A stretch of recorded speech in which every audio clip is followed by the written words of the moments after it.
Hello, everyone. Welcome to this birthday episode of the Mindful in Minutes podcast. So I'm Kelly, and today we are celebrating 8 years of Mindful in Minutes, which I can't believe it's been 8 years, but also I feel like it's been longer than 8 years sometimes. It's just like absolutely wild that 8 years ago I sat down in my closet and recorded my first ever guided meditation for Mindful in Minutes. And I don't know, I can't believe that we're still here and like meditating together all these years later.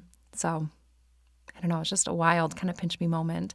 So if you have been here since the beginning, or this is your first episode or anywhere in between, thank you so much for being here. Thank you for letting me share what I love and letting me be a part of your meditation practice. And just thank you for spending this time with me. So if you have been here for the last few years, I usually do something kind of similar on this episode, this kind of birthday episode. So first I go through the goals that I made last year and I kind of rate myself on how I did. I'm just very honest about how I did in those goals, and I talk about what I'm dreaming of for the future. I'll do a little bit of like a Mindful Minutes wrap, just share like the top 5 episodes of the year. And then at the end, I'm going to answer some of your questions. So I put a little Ask Me Anything box, and I just grabbed a couple of my favorites off of that box on Instagram. So that's the plan for the day. And we're going to dive right in. So over the last year, so this time last year, I made a few goals for myself. This is what they were. And then we'll go through each one individually. I'll tell you how I did. So I wanted to do a 5% growth for Mindful Minutes in the next year. I wanted to do a 10% growth for Meditation Mama. That's my other podcast. That's guided meditations for fertility, prenatal, and postpartum. And I wanted to launch my online version of Yoga Nidra Teacher Training. I wanted to work after the kids go to bed only one night a week and hold myself accountable to that and make sure that the rest of the nights I'm either going to bed when I need to or just saving it for me. And then I wanted to look back on this year and say that I gave everything I had to my family. And then I wanted to do one thing for my own personal learning each month. So read a book, take a class, listen to a podcast episode. And then the last goal I put for myself was to go from frazzled to free. So let's see how I did on each one of those. Diving in, I pulled the data, I reflected, I looked at these things, and yeah, let's see how I did. So 5% growth for Mindful in Minutes. What does the data say? The data says not even close. The data says I actually had a 14% decrease. And that is humbling, but it's honest. And I'm not going to fudge the numbers or anything just because I'm saying this publicly. It's something that maybe I can reflect on, and I will. I'll sit and I'll reflect and think if there's maybe anything that I could have done differently or better. But I think it's something that I just see and accept and be grateful for those that were here and then release it. Because not every year is going to be like the biggest growth year ever. And one of the lessons, that's another thing we'll talk about, just a couple of lessons I learned this year. And a lesson that I've been learning over the last few years is one that it's not every year, not everything is going to be a slam dunk. It's not going to grow, and all of that is perfectly okay. I think about it as like driving a car to get from point A to point B. Sometimes you have to accelerate, sometimes you have to coast, sometimes you have to decelerate. And you have to use kind of those 3 things to safely get from point A to point B. And so I feel okay with that. I was kind of surprised when I pulled it. And I'll definitely reflect and I'll look and see, if there's anything this year versus last year, that I can improve upon. Something that I've been doing this year too, I'll talk about in my upcoming goals. But I have been recently, so this wouldn't necessarily apply like what I did in the last year, but more recently kind of looking a little bit more analytically now that I have so many years of data, so many episodes as to like what you guys really like. And I'm talking like long-term trends, not just, the top 5 episodes each year, which ones are standing out, like long-term trends, and really trying to do like some more data analysis, which has been really fun to look at like the trends and then going back to those episodes and being like, okay, was it more like visualization heavy or breathwork heavy? And And it's not to say that I'll necessarily change a lot as to what I'm doing because every meditation is different. It's a different topic, different techniques. But it's just been so I've just been so curious. It's just so interesting to look at that. So I'll definitely look. I think there's always things that we can improve upon. That's just life. And also maybe like former me when I was first starting, I would have really been bummed out and bothered by a decrease. And I'm not. I'm really not. So it's just something that happens. I'm not going to panic about it. I'm not going to worry about it. And sometimes with podcasting, like every day, there's more and more podcasts. There's so many people doing incredible things, so many shows out there that people are listening to. And I just feel so grateful that I've been doing this show for so long that I get to keep doing it. And every single person that listened to this show this year, I am just honestly so, so grateful for you for that. So first goal, not even close. That's okay. It happens. Not too worried about it. Second goal, a 10% growth in Meditation Mama. So on the flip side, this one grew 107%. So it more than doubled over last year. And also when I say like, I'm not getting too bent out of shape about a decrease, I'm not getting too bent out of shape about this increase either. Like it's exciting to see that. I mean, Meditation Mama, just like, the little engine that could. But the thing that's so interesting, and this is for not even just my podcasters, but my creatives, my creators out there listening, is that I didn't necessarily put, if anything, I put a little bit more effort into Mindful in Minutes and put a little more initiative into kind of growing that show.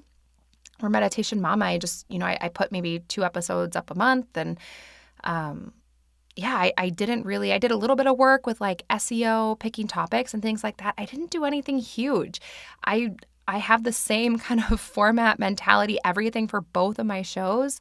And so I think it's so interesting that like one had a decrease and then one, like, are more people getting pregnant? I don't think that is necessarily it, but it's just so interesting. And I think anyone who does a creative endeavor, and this is going to be one of my lessons, spoiler alert, but like you really do have to be in it because you love it, because sometimes the data absolutely tells you something, but also it's like, that's just what happens sometimes. Sometimes it's like you happen to be making the thing that people are looking for, and sometimes like not as much. And that's not necessarily the way it's going to trend for forever. It's not to say that in another year's time that Mindful in Minutes will be down and Meditation Mama will still be, blowing up. It could be the other way around. Those things can level out. Who knows? And I don't know. It's just so interesting to have 2 different shows, but it's a similar format, same person creating the meditations. Same like methodology. I mean, it's just me creating the same thing, just with different topics. So it's really interesting that one grows and one didn't grow, but I don't know, that's just part of it. And so what I want any creatives listening to hear is that, of course, it's good to see growth, and it's kind of like, not as exciting to see a decrease, but also don't let yourself get too like wrapped up in it. Maybe look, reflect, take what you can out of that information, and then just keep going forward and continuing to share what you love. But it was cool to see this growth because I really do feel so passionate about helping women, but really helping women in the prenatal postpartum fertility stage of life with Meditation Mama. So that was really cool to see that grow too, because I know that, I mean, any stage of life can absolutely be hard, but it just kind of puts a little smile on my face knowing that I can help support women with those, meditations and things. And yeah, so those are the first 2 goals. Very interesting. Then launching my Yoga Nidra teacher training, the online version, in 2025. That one I absolutely did. I did this one. It was so amazing. I am so proud of that training. I have loved reviewing the final projects. The feedback on that training has been so great. It's not necessarily a new training. It's one that I used to teach when I was traveling a lot. I would teach it kind of all over, do pop-ups kind of all over globally. But I wanted to make it like an online sort of done at your own pace version, like meditation teacher training is. And I did that. It was a huge project. It was a giant project. And I'm just so proud of that one. Funny enough, actually, the second round of enrollment, so I only opened it up in May. I have certain enrollment windows for these trainings because I do things like office hours. I personally review final projects, things like that. So I limit how many people can join at a time. But the second round of Yoga Needs Your Teacher training, funny enough, is currently open. So I'll put the link in the show notes. I'm not going to talk about it here. There's a whole podcast episode about that training. But basically, if you're listening and you wanted to join in May, but you didn't, if you join before November 2nd, use code MIM20, and it's going to give you 20% off enrollment. I'm not going to extend that. If you're listening on November 3rd, don't email me and ask for an extension. It's not going to happen. If you're listening between now and November 2nd, I'll link to the training. I'll put the code in the show notes, things like that. But it's an early enrollment right now for that second kind of cohort. But that's that on that. I love that course so much. I love seeing the success of the people who went through it, and they're out there and they're teaching and they're sharing, they're putting practices like on Insight Timer, they're doing events. It's just like so incredible. And it was such a big project, and it was really fulfilling to get that. I've been wanting to do that for a while. And so I was just so happy. And it felt good to complete that project. And then to see how happy all of you were with it just made me feel like double happy, because I just love teaching. And one of my favorite things is like giving people tools for their toolbox and then seeing them be so successful with those tools. It's just like, I don't know, seeing other people happy and being successful and, having their dreams come true. It just honestly like makes me so happy. Just makes me feel so good. So that was that one. I want to work after the kids go to bed, only one night a week. The rest are for me. 100% I did this. I don't even think I worked after the kids went to bed. Most weeks, I don't think I did at all. I rarely worked after the kids went to bed. And last year, mostly it was out of exhaustion, but I did do this. And I also created better boundaries for myself, and when I was working, when I wasn't working. And I spent my evenings kind of doing what I wanted. Reading, maybe playing a little game, maybe a little meditation and some stretching or some yoga. And then a lot of the nights it was just like 20, 30 minutes of TV, and then I fell asleep because I have 2 little kids. Poppy is sleeping through the night. She figured it out in the last year, thank God. But Pork Chop, I don't know. He just really has been enjoying waking up between 3:30 and 5:30 a.m. Like this morning, 3:50 a.m., ready to rock and roll. So that's been pretty brutal. So with that, I've really just been trying to prioritize my sleep, going to bed earlier, improving my sleep hygiene, things like that, because sleep is just the foundation of everything. If you're not sleeping, it's really hard to do anything else.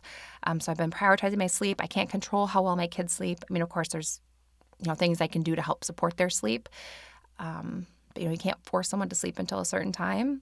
And there's also, different external factors and things that happen and impact your sleep, but I can control how early I go to bed and how I prioritize my sleep. So I really focused on that. So I didn't work a lot after the kids went to bed. It was kind of like they go to bed, and then I was like, okay, maybe I like load the dishwasher and then I'm going to bed too. I think I wrote that goal. Poppy had just turned 1, and she definitely wasn't sleeping through the night yet. Maybe she was still getting up once, maybe twice, but that little queen has figured it out. And then I saw this statistic the other day where it said like, for every 1 to 2 hours of sleep loss, it takes like 3 days to recover. And I was like, I don't even want to think about the mental math about how I've been either pregnant or postpartum for the last 5 years, and kids have been keeping me up either because they're out in the world or they're in my uterus.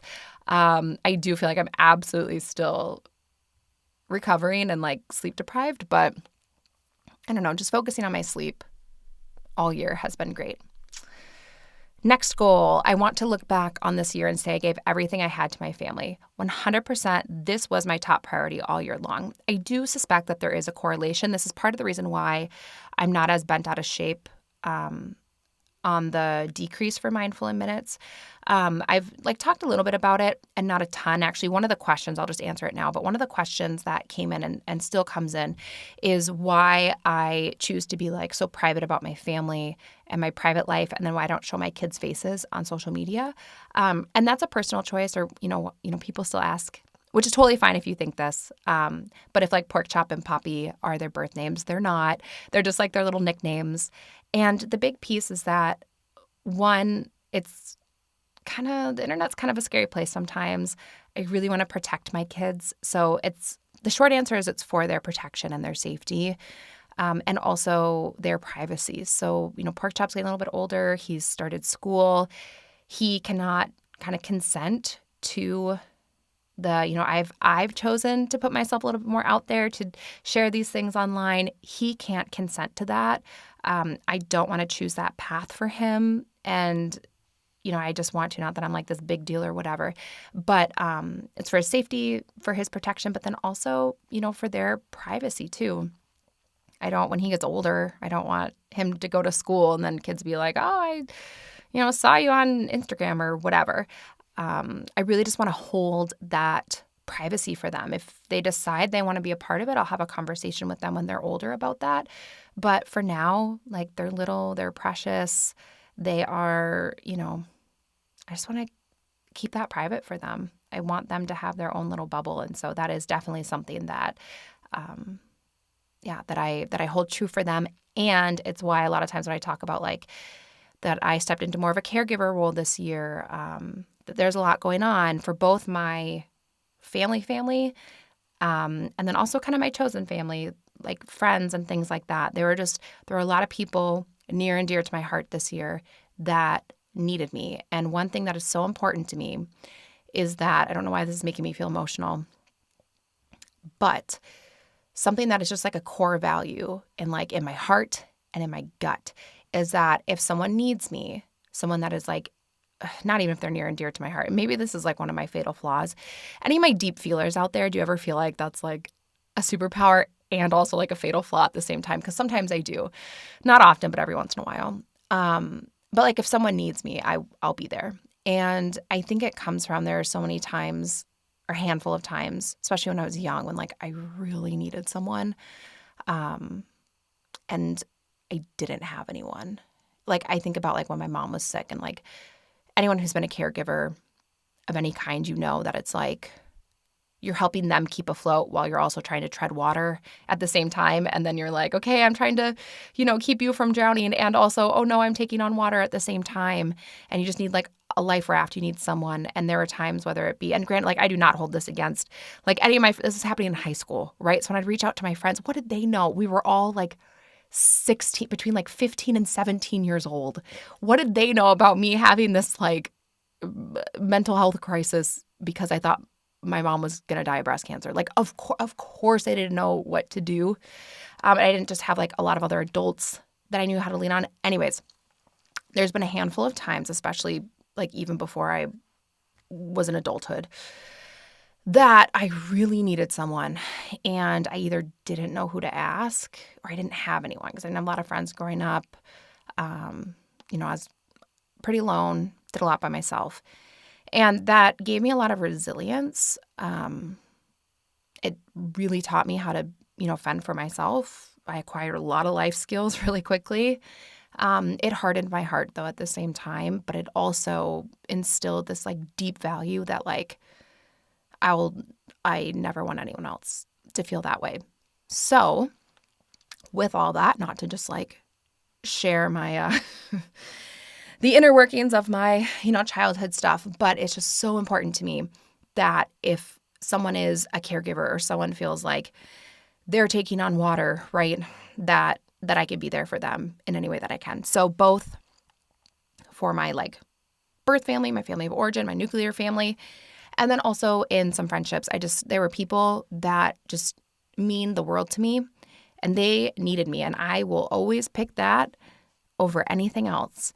And so to be honest, with like Mindful in Minutes and the growth, like, this was just like the most special thing to me all year, being able to like step away from that, create these meditations, like think about what I'm going to write, do the writing, all of that. That was so special and so fun. And I didn't really have the time then. I spent the time that I had working on the podcast, just creating the episodes. I didn't really dive into the analytics. I didn't really come with sort of that like business mind the last year. And I'm okay with that. I'm absolutely okay with that. I'm so really proud of what I've created. But I kind of just created and would put it up there. And I haven't really looked at numbers or anything in like a year. I've just been kind of doing my thing. And yeah, so it's just, I was needed elsewhere.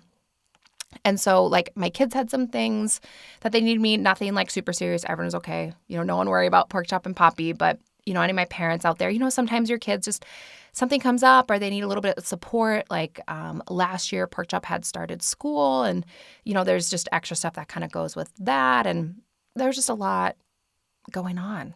And also, and I have 2 kids. I found that not necessarily, I thought the transition from 0 to 1 was harder for me because it was just like my whole life completely changed. I went from not being a parent to being a parent. However, like the chaos factor of going from 1 to 2 was quite high. It wasn't like I had a whole identity crisis like I did the first time, but it was just like, and I'm the primary parent. And so, there's just a lot going on. And then, my family needed me. I've shared, the cousin that I lost, and there were just a lot of things going on where I was just needed elsewhere. And honestly, if I died today, knock on wood, knock on my little closet door here.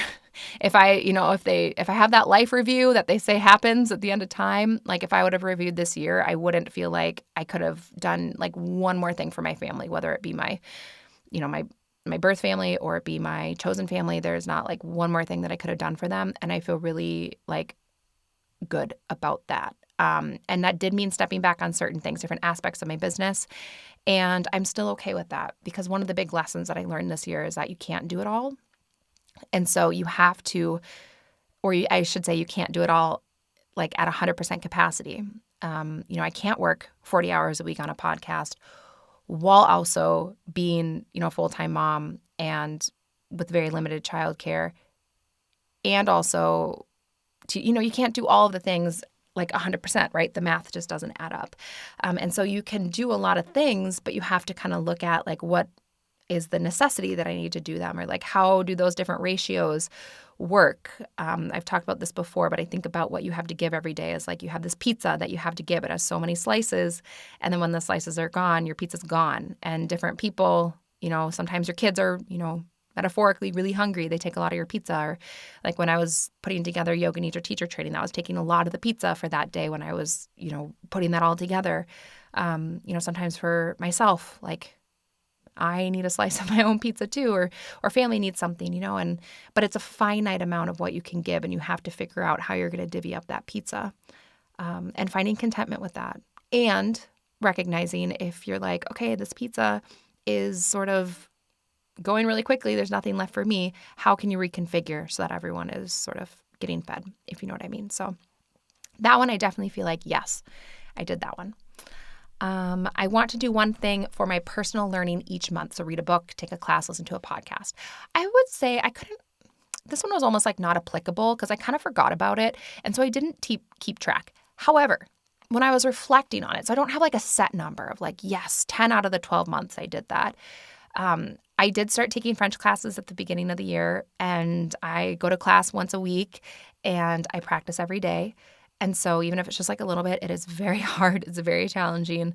But also I love it. Like going to French class is one of the highlights of my week. That is just like a thing that I do for me, just for the joy of learning. I did go to more yoga classes like in studio, which was so nice. Something, I don't know if I don't think I put this in my goals, but I really would like to. Maybe I'm going to put it out there, manifest. I would love to start kind of teaching locally again. I stopped doing that after Poppy was born. I kind of went on maternity leave at the places that I was teaching, and then one of them ended up closing. I still do events, but like weekly classes. I sort of went on maternity leave and then just didn't go back. I don't know, but I really miss teaching weekly classes. But I took more weekly classes, which was so nice. I ended up taking a lot of, classes, reading books and things on like parenting. And also I did a lot of learning on how the nervous system develops because I'm really fascinated by the nervous system. And I know when my kids are young, like their nervous system is still developing. And so I've been learning a lot about like how the nervous system is basically developed and acquired and wired when you're young. It's been fascinating. I think I want to do a podcast episode on it. But yeah, I did a lot of that. I definitely started some books in terms of just like leisurely reading. I started some, and we'll just leave it at that. I did go to more yoga classes in studio, which was really nice. But yeah, I didn't really track. So I was definitely more intentional about my learning this year, but I don't have like a set number. So we'll say I like kind of did that one. And then last goal, going from frazzled to free.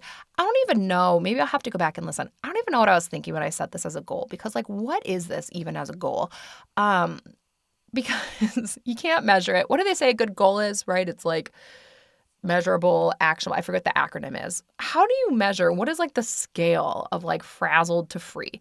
So we'll give this one again, kind of like a not applicable. I wouldn't say that I feel just like so free, like I'm just skipping through a field. But I definitely wouldn't say that I feel frazzled. I feel more grounded. I'm still a bit tired, aren't we all? But I'm not as frazzled as I remember being about a year ago. And a lot of this is I've just released expectations for myself, also for others, which helps, and kind of reconfiguring like how I'm dividing up that pizza every year. So I don't really know what I was thinking when I wrote that goal, because how do you measure that? I don't know. And isn't frazzled kind of a spectrum? But I don't want to be too hard on myself. Okay, some lessons that I learned this year. So 8 years of podcasting period has taught me that you absolutely have to love what you do. This is going to sound so cliche, but it's honest to God the truth. You have to love what you do, and not just because you think it's going to be successful, especially in podcasting and any creative endeavor. Podcasting is such a labor of love, and I did it when there was only a few people. I remember I was so excited one time a podcast episode got like 100 listens, and I was like, oh my gosh, 100 people listened to this. And like my mind was blown, and that was so exciting for me. And I've been podcasting when it was booming. Like so far, I think like the big peak year for me was 2022. Everything kind of blew up 2020 around the pandemic when everyone was at home and anxious and started meditating. And then it was like growing. And I think 2022, it was like my biggest year. And then it's kind of been a little bit like up and down since then. And that does not change how much I love what I do. It does not change the format of my show. It does not change what the show means to me. Like when people ask me what they should make a podcast about, I always say like the thing that you already talked to everyone about and that you love. The thing that if you go to a bar or a dinner party or wherever you go and you just talk about this thing anyways because you want to talk about it, that's the topic. Don't do something just because you think it's going to be marketable or successful or because you think, quote, no one else is doing it. I do think there's room for everyone. There's a lot of people who have guided meditation podcasts, especially like in the sleep space or like in the morning space. And it's something that it's like no one's going to do it exactly the way that you do it. And it really just has taught me that, that you need to do a creative endeavor because you love it. And you need to ask yourself if this is something that didn't grow for years, would I still be just as happy creating what I'm creating? And if the answer is yes, go for it. But if the answer is no, then just sit and think about it. But it's something, every year when I sit down and I record this episode and I just think about how truly grateful I am for just the opportunity to do this. And like, this is now my job. It started as just something I did to stay connected with my students back in Missouri. And now it's like my job and it's this beautiful, incredible thing. It's like this community, and I'm just blown away by it every single time. And I just want to do it for forever because I love it. Okay, another lesson learned. I kind of touched on this one already, but you can't do everything at once. You just can't. We aren't meant to. You can't do it. You will have to choose. You will have to decide how you want to distribute what you have to give every single day. Again, that pizza. And this is something that I've really been unpacking.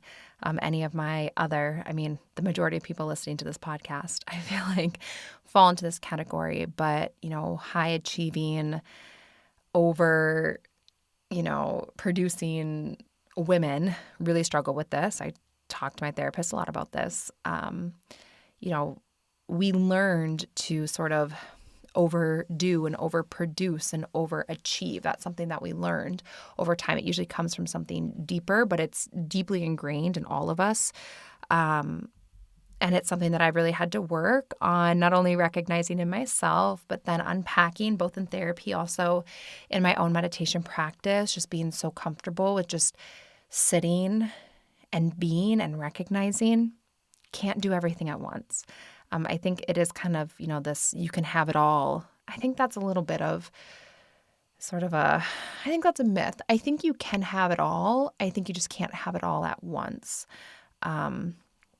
Again, you have a finite amount of what you can give every single day. And you have to, if you want to think about it as a pizza, different areas of your life will need more pizza at different times. Or if you think about, you can't pour from an empty cup or whatever, but if you only have so much water that you can pour into cups throughout the day, like when it's gone, it's gone. So I do think that maybe over a lifetime, if we're lucky and blessed enough to have a full lifetime, maybe we can have it all. We just can't have it all at once.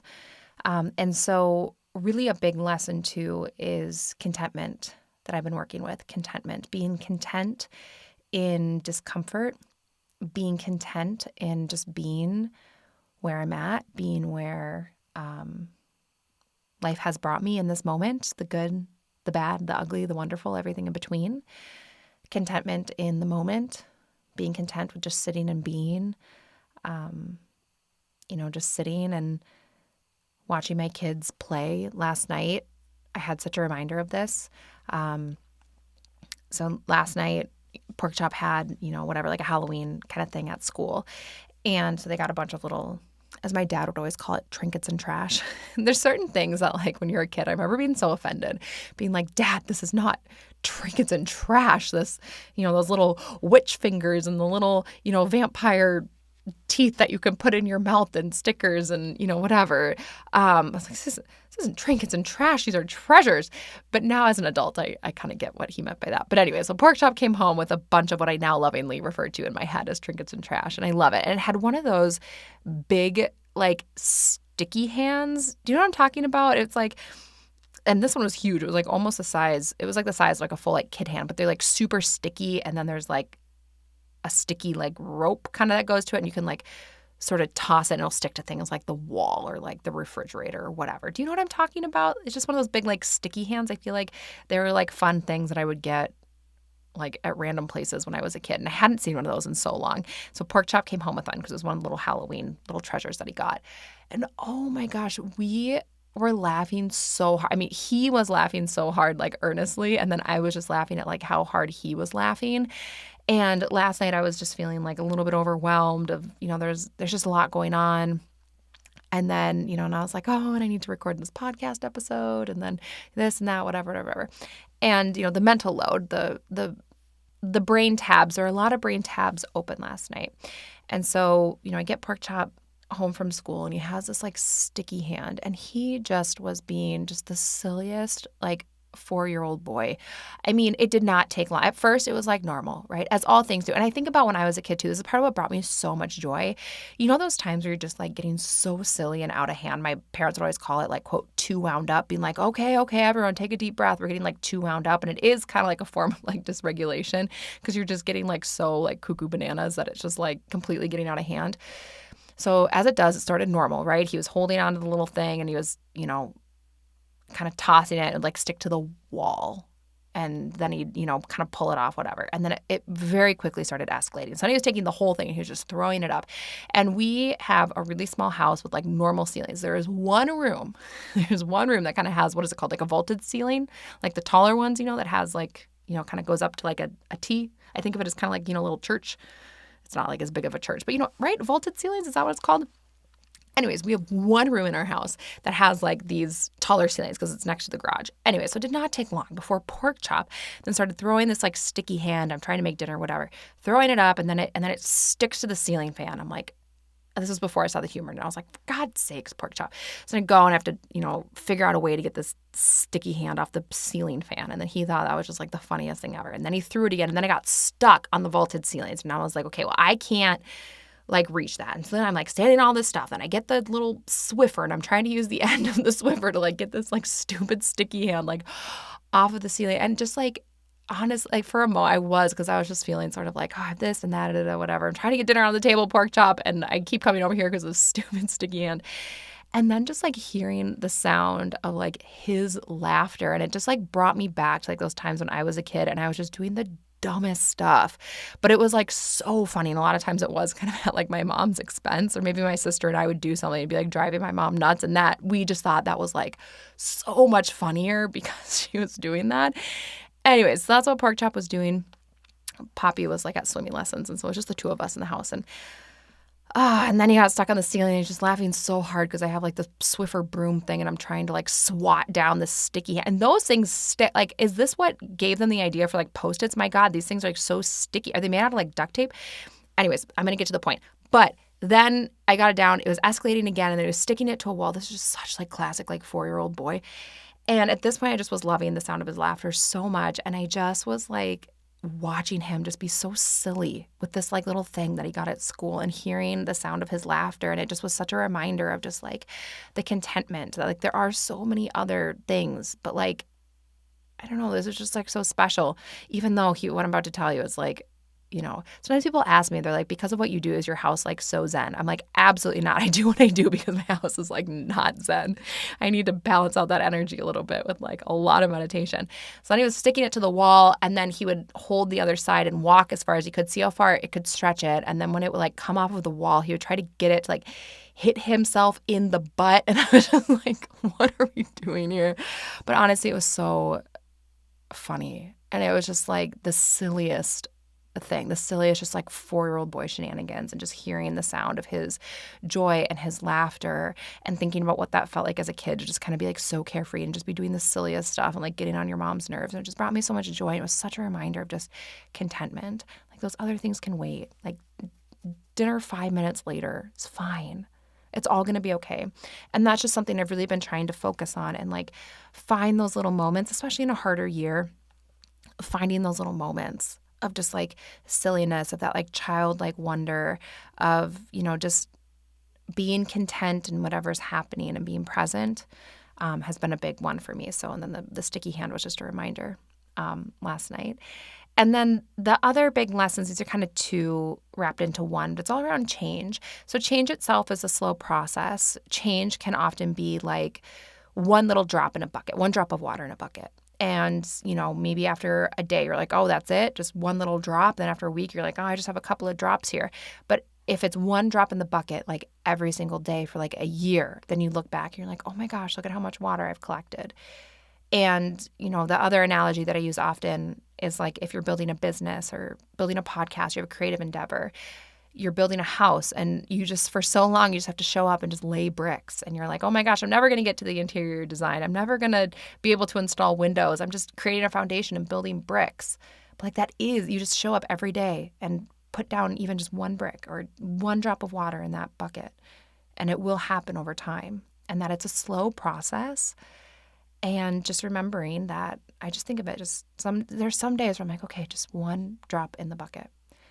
And that really helped me. And then the other thing is that you can't make anyone else change. You really, you can't make someone do something that's good for them. The only thing that you can control is yourself and what you choose to do and how you choose to act and respond and react or not react. That is all that you can control in your life. And it's hard. It's hard. These things are hard. But you can't make anyone else change. All you can do is just focus on yourself. And then just one drop at a time when it comes to change. So those are kind of the big lessons. And then a quick little mindful in minutes wrapped. So these are the top 5 episodes of the whole year. Definitely a theme here. It seems like everyone else was also a little tired and a little stressed this year, like I was. The top episode was the 9-minute anxiety relief, which I love. I love helping people with their anxiety. I don't love that you guys have anxiety. I love that you're using this meditation to help with your anxiety. Then the second, a very close second, was the mini nidra, so the power nap practice, which actually I'm going to revisit tomorrow, because tomorrow is the true birthday. And usually every year I take whatever the top episode was and I create a new version. But because I just did an anxiety meditation on Sunday, I'm going to revisit the mini nidra, the kind of power nap, kind of that NSDR practice. So that'll be for tomorrow, something to look forward to. The third most popular episode was the deepest sleep meditation. Number 4 was calming stress relief meditation. And then the 5th was the 10-minute be and breathe meditation. So definitely we were focusing on hopefully getting more sleep, reducing our stress and anxiety, and being present. So I love seeing all of those in the top and that we're utilizing those tools. And then the dreams for the next year. So for Meditation Mama, because it's growing, and maybe I'll be humbled again in a year, and I'll keep asking myself, why do I make such concrete number goals that then I will have to publicly say if I met or not? But I'm totally fine with it. So for Meditation Mama for next year, I would love to have 500,000 downloads in the next year. That is an ambitious goal. I'm feeling bold. I want to go for it. that, meditation mama is niche. But yeah, 500,000 downloads in the next year. Another big goal, now this is a huge project I've been working on behind the scenes, and I have been working on, it's going to be ready in January. Like, I think I'm going to launch it like January 1st. But I am working on creating a more like curated mindful in minutes experience. So I'm working on kind of like, it'll be sort of like a quiz that you can take so that you can figure out sort of what like your meditation like style is and what's going to work best for you. And then you're going to get a personalized playlist of mindful in minutes episodes based on like what you're working on for your meditation. And oh my gosh, is this a big project? I have already been working on it for months, and I'll still be working on it for probably at least another month. Alyssa, you've heard on this podcast, she helps me with this project. She's been helping me with it too. I recognize that there's just so many meditations at this point that if you're here for sleep meditations, for example, you're not going to scroll through almost 600 different meditations to like bookmark all the sleep ones. Or if you're on a little bit of a healing journey, you're not going to go through and pull all of the like emotional healing meditations necessarily because there's just so many to pull through. So I want to create more of this kind of curated experience for Mindful Minutes listeners that will help you kind of have all of your favorite type of practices like all in one place. It is a huge project. I'm excited to share it with you in January 1st, but that's like one of my big goals is like completing that project. I have a really specific vision for it. I think you guys are really going to love it. But it's a huge project on the back end. So I've been working on that I really started working on that project at like the beginning of August. So August, September. So like 3 months. I'll probably need at least another month to kind of get it done. So that's a big one. And then, yeah, I think like January 1st, I hope to be able to send everyone, maybe even do like a bonus episode and be like mindful minutes, playlists or here, whatever. I hope to be able to share it all on January 1st. The next one is I want to give more. And I'm going to need your help for this one a little bit. So last year, because of the community minis, I was able to donate $1,851, which I'm really proud of. So if you're new or if you skip the community minis, that's the meditation that's released on the 1st of every month. And then any ad revenue that's generated on that episode, whether it be one of those ads that you hear that kind of sounds like a movie theater ad, that's kind of just like usually like a Spotify or it's called like a dynamically inserted ad. I don't know, I'm getting into like the weeds here. But if you hear one of those, or if it's something where, I'm saying it, maybe like a brand has like bought, the ad on that podcast episode, anything that's generated in that month, I donate to an organization.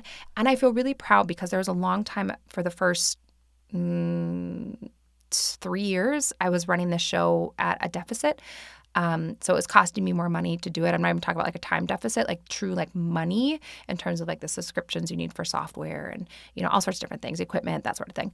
I was running it at a deficit for a really long time. So now to be running it at a profit and it's my job and I'm able to give back, I feel really good about that, but I want to give more. So I'm giving myself a goal of being able to donate $2,500 this year, which to some may sound like a lot, to others may not sound like a lot,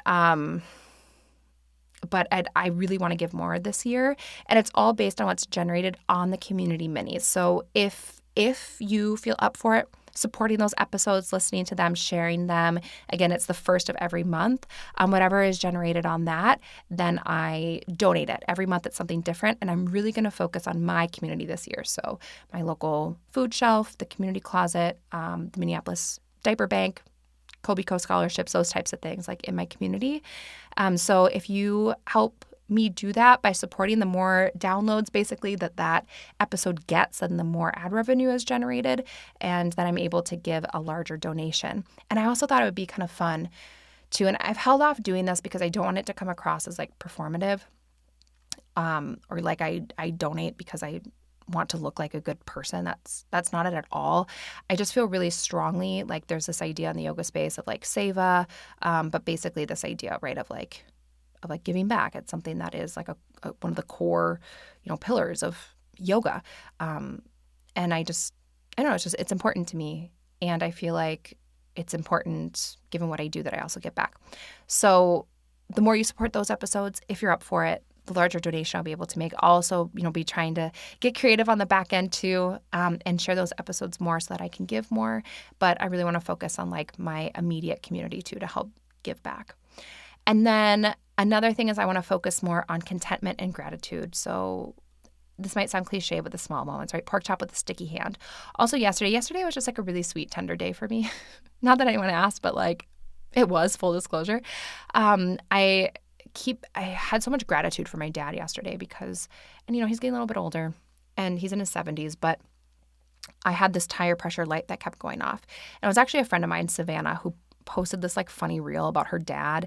He's like one of those classic, just like Midwestern dads. And he came over and he was like talking her through, the power had gone out. And so you had to do like the manual release for like the garage door.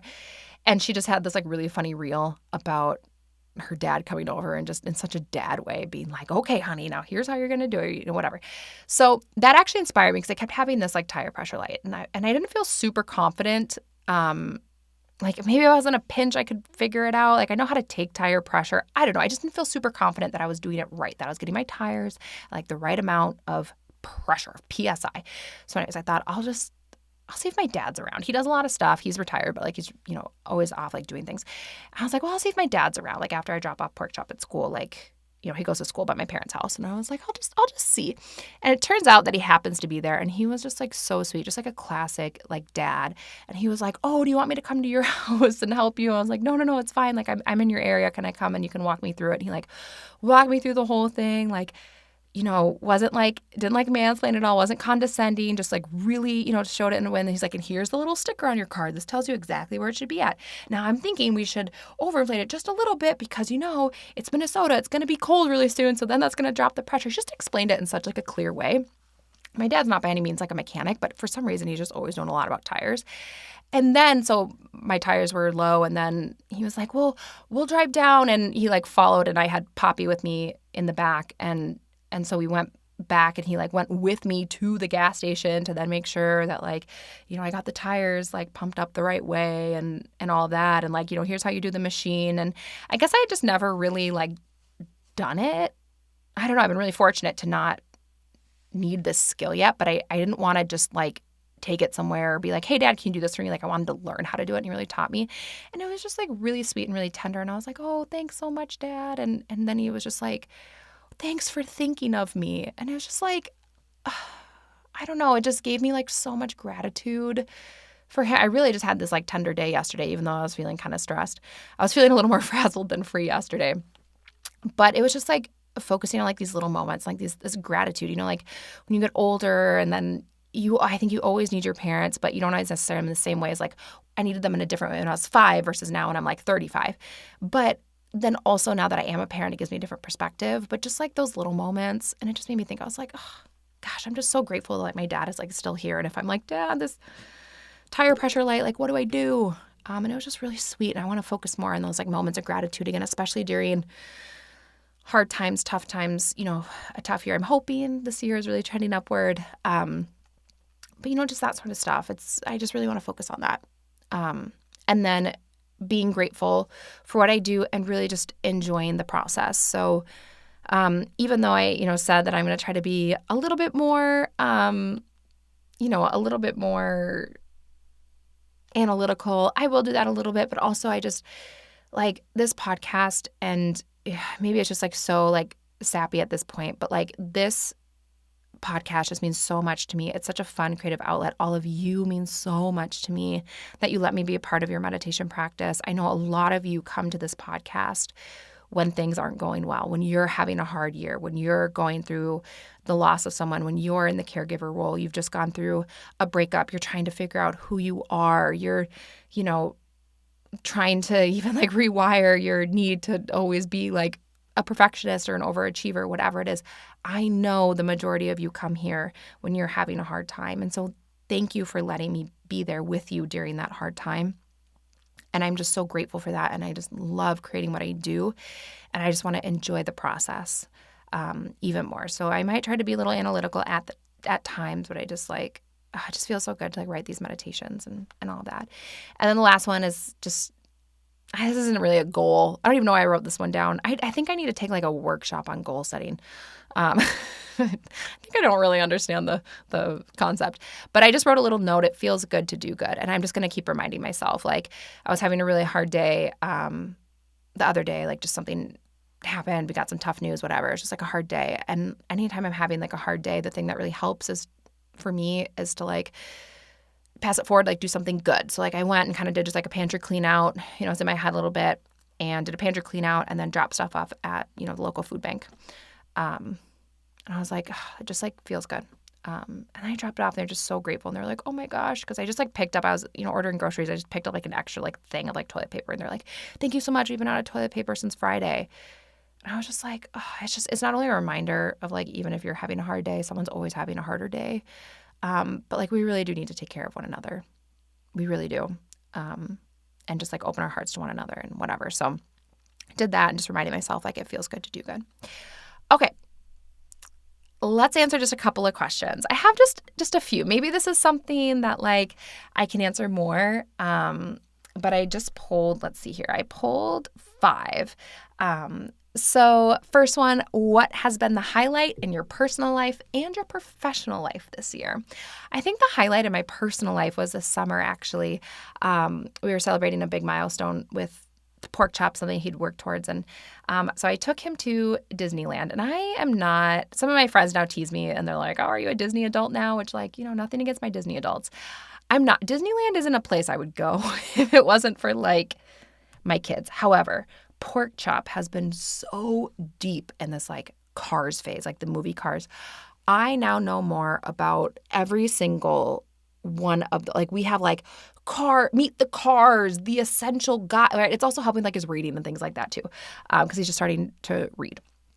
And, the Cars where it's like this encyclopedia of like all the cars. And he's like, oh, number 43, that's David Axelbender, whatever. We are now so thick in this. It was Buzz Lightyear for the longest time. And then just one day Buzz Lightyear was out and Cars was in. So anyways, I took him to Disneyland. I had like points to use and things like that. And I thought, okay, we're going to do that. Just a me and him trip. And there's something about like, and I think part of this is why it's been like so extra special is I do still kind of think about, my cousin's passing and how, her son is younger than Pork Chop and, that there's a lot of things that she's not gonna be able to see. So something that I wanted to focus on this year too is being present and being there. And so I think the highlight of, I might have to take it. No, I can do hard things. I think one of the highlights of my year personally, and maybe this is going to sound like so silly. I don't know why I'm self-editing this, but so we went to Disneyland, the one in California, specifically because they have Radiator Springs. Anyone who's like, what the heck are you talking about, Kelly? If you've ever had a kid in a Cars phase, okay, what I'm about to say is going to make so much sense to you. Anyways, they have the Radiator Springs. And so we went. I've never been to Disneyland. We've been to Disney World before. I've been like as a kid and we took Pork Chop once. But we went to Disneyland and they had like the Radiator Springs. And this is one of those times where I get tempted, but I don't do it because I want to keep their privacy. But I feel tempted sometimes to share this stuff on social media because it's just like so precious. But I surprised him. And so I went on Canva and did the whole mom like DIY thing, whatever. So I went on Canva and I created this like ticket and said like one-way ticket to like Radiator Springs. And again, he's 4, right? So the magic is still like so there. Not even just the Disney magic, but like the imagination magic is there. And so I created this like ticket and I didn't tell him until like the day we were going to the airport. I told him like 30 minutes. I like packed everything in secret. I had picked up like these like Cars like pajamas from Target. On Etsy, I made us these like matching sweatshirts and it kind of looked really just like show it. But anyways, it was just like these like matching like Cars sweatshirt. It almost looked like the Eras Tour sweatshirt, but it had like the different cars. It was so like dorky and magical and special at the same time. Only for Pork Chop would I walk myself through MSP Airport in a matching like Eras Tour revamp Pixar Cars sweatshirt, but whatever. had these like matching sweatshirts. I had this thing, and right before we went to the airport, I like gave him this thing, and I was like, oh, whatever. We talked about, why that, he's been working hard for it, whatever. And I gave him the ticket, and, I read it to him, and it was just like, you could just see it. He was like, what? And then I gave him like our little matching sweatshirts. And then I was like, do you want to go? We have to take an airplane, because we talked about like where Radiator Springs was, and I have to take an airplane. Anyways, so this whole thing, and like the like joy, it was the highlight for a couple of reasons. There are definitely some lowlights. Anyone who's taken a kid to Disney, you also feel like you just like got absolutely like beat up and like pummeled by the time that you're done. But like the excitement that he had was incredible.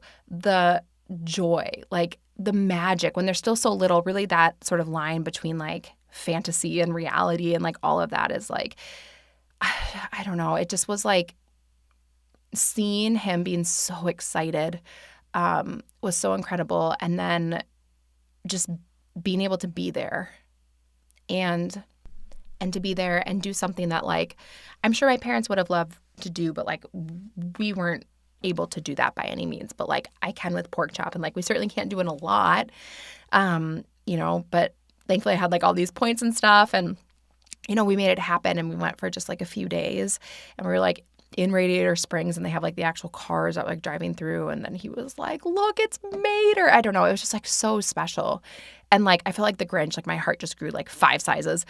But I think that was the highlight, just, for many reasons. Personally. Professionally, it was hard to pick one when I was thinking about this. But I think, honestly, one of them that was really cool is like retreats this year, not only doing them, but also like how quickly they filled up. So I will say, this is my one shameless plug, there was like one single spot in Costa Rica in February. So if you're feeling called, as of right now, there's like just this one spot. I feel like it's staying open for like just the right person. So I don't know, maybe you're that person. But like, I think the one that I'm doing on British Columbia, I think that filled up in like 36 hours, which was incredible. There's something coming up also next summer that I'm going to share soon-ish. But I think just like, I just love doing retreats and like hearing how excited everyone else was. And this, especially this British Columbia one, is a different format. It's just like a weekend, and I don't know, it was incredible. So that was definitely a highlight, like how well those did. And I'm just so excited also how like well they've been going. That was a highlight. I don't know. But other than that, like I think professionally, I don't know, Deborah Harkness, the author of A Discovery of Witches, is apparently, I think she only listens to meditations, but if she's listening to this one, hello. But like, I love her books, and she just like posted about how she listens to my podcast like in her life and before she writes, and like she shared some stuff with me about like how my meditations like fit into her work, and that like was, I totally had like a fangirl moment. That was really cool. I love A Discovery of Witches. I love her books. Anyways, that was very cool. So like that was really great. Also recently, this is so random, I can't tell you what it is, but randomly this producer, I got reached out to 2 different reality shows. I don't know if these are the highlights. These are just things that stand out. So one of the producers to Love is Blind and The Ultimatum reached out to me, and I was like, I think you have the wrong gal, because they invited me to apply to be on The Ultimatum, and I'm like, I've been married for 10 years with 2 kids. Like, I don't think I'm the person you want. And they were like, oh, you don't really post your husband. We thought maybe you were like single or just dating. Anyways, so that was interesting. And then they were like, you're married, right? You don't want to be on Love is Blind. And I was like, no. So that was really interesting. And then I did just get an email from a different reality producer, which I can't tell you anything about it, but apparently one of my meditations is going to be played on like a certain reality show. I don't know what else I can say, but all I had to do was just like sign the release and say like, yes, one of the cast members can like be filmed like listening to one of my meditations, because it's like obviously my like intellectual property. So that was really interesting. But yeah, I don't know. Otherwise, I just like love what I do. It's all honestly kind of a highlight. And then Yoga Nidra teacher training was really great to get that done. Okay, how do you take your coffee is another question. I like either a pour over or an Americano, and I like it black. I don't know. I'm one of those weirdos that I just like black coffee. That's it. Someone asked, do you meditate? Yeah, I say yes, girl, because I know who asked. Yes, girl, I meditate. think I'm some kind of fraud or something. Yeah, I do. I meditate. It's absolutely like my lifeline. Okay. And then what is your favorite part of the day? Mornings are my favorite. I especially love this, like never happens, but if I wake up before the kids and I just have a little time to kind of either like read a book or meditate or just be present, have a cup of coffee before the kids wake up. I love that. But I really do like mornings. Are you an overthinker? I'm going to answer one more too. Are you an overthinker? I'm really not an overthinker. Well, I mean, like only sometimes, but not like chronically an overthinker. If anything, I have the other problem where sometimes I think my ADHD makes me a little impulsive, and I maybe should think about things a little bit more before I do them. But I'm a little impulsive, and I kind of just go for it. So I don't really like ruminate. I'm not really an overthinker. And then someone asked, what's your style like, parentheses, fashion? I don't know, like sleepy meditation mom. Like it's usually like sweats. What do they say? Like the Adam Sandler mom. Yeah, I did like very casual.